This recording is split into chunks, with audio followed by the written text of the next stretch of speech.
The best way for me to describe my mom and John's relationship is simply toxic. Because of my mom's addiction issues, I wasn't able to live with my mom until I was 13 years old. My house was chaotic. My mom was taking pain medication, and my stepfather was also drinking. I feel like I tried to bond with Cameron on many occasions, but he wanted nothing to do with it. He still doesn't want to take any personal responsibility for himself. It's still always somebody else's fault. John hated me, and my mom didn't ever take my side. Once when I was 14, they were fighting, and it got so bad that I could not take it anymore, and I ran out of my room and I grabbed a knife, and I told her that I was about to stab him because of the things that he did. I eventually told them that I can leave if I wanted to. Cameron basically refused to follow the rules. I said, I will take you to the Greyhound bus station, and I did. Since Cameron has moved out of our home, he has moved from place to place. He has burned every bridge. I believe that my mom should get away from John. My fear is that my mom is never going to change. I've come to terms with the fact that she may just die soon.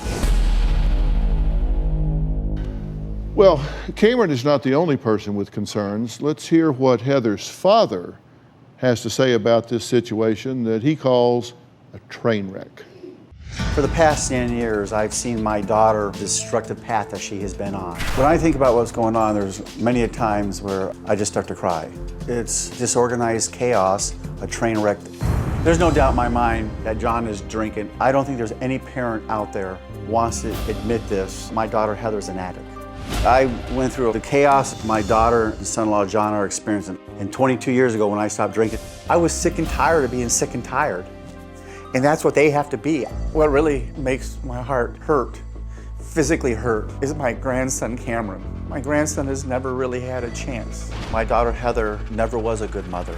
But I don't think she really knows deep down inside the damage that she has caused. He's been caught in this toxic relationship between John and Heather. He was robbed of a childhood. For my daughter Heather, there's no doubt that I'm gonna get that call one day that she's overdosed. It's my hope that Dr. Phil can pinpoint the problem. This is the last chance they have. There's no more chances. Well, thank both of you for joining this, and I know both of you are here because you care about what's going on. What's your biggest fear here? Every time my phone rings and her picture shows up, it's that phone call that every parent dreads, that it's gonna be an OD call. There's no doubt in my mind. You gotta stop.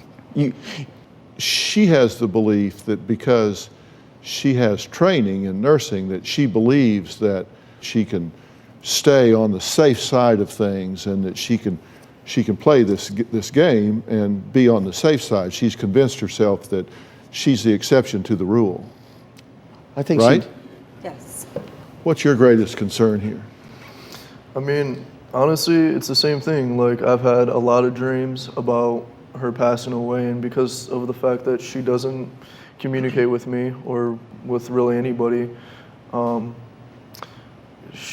not gonna know when that happens. My grandmother had to tell me about what was going on with her when she was in the hospital most recently, because she didn't make the call herself to tell me that she was in the hospital. But you could have picked up the phone and called at any time also. Oh, I could have, but you know, the situation is Right. that we don't have a relationship. And just things like this with you trying to cause it to seem like it's on everybody else is part of the issue. Because, I've come to accept that you guys are just going to be the toxic people that you are. You are the most toxic person in her life. In the middle of this relationship. You're the most toxic person in her life, no matter what you say.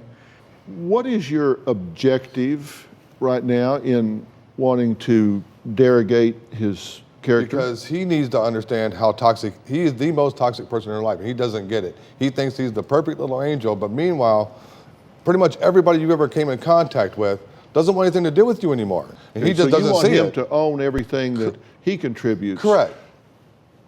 Like you do. Right.